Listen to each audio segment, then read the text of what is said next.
What weight class you should be in is not necessarily determined by your height or your leanness level necessarily. Although those are very important factors, there is quite a bit more that goes into it. Some people can be way leaner than others and still be strong. Like some people will be 165 body weight and like consuming like 3,500 to 4,000 calories, and that's enough energy to keep them progressing really quick and feeling really good. And then some other people are going to be, closer to the heavier side in terms of your body fat percentage, like might be closer to 20 or even 25% rather than like 12 to 15% body fat in order to feel their strongest. And that just all depends on how good your work capacity is at a given weight class.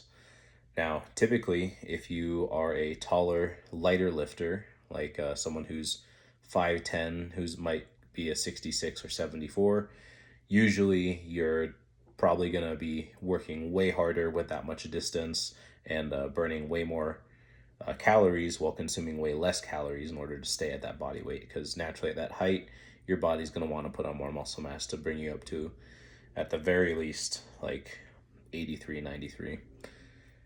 And then you might get some people who are in those middleweight classes, like 83 and 93.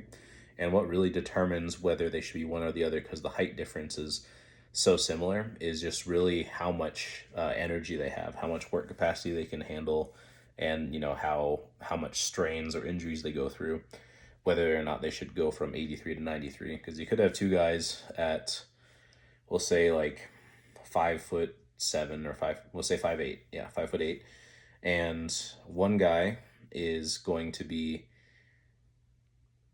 having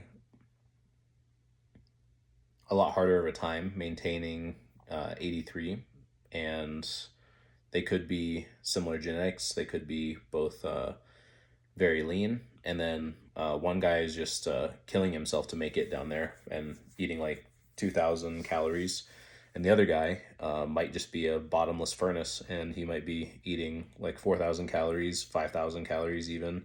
Might be a little bit extreme, but to just have more efficient output at that weight class, even though they're the same height. And unfortunately, we can't choose our weight classes for if you want to be maximally strong and have maximal output.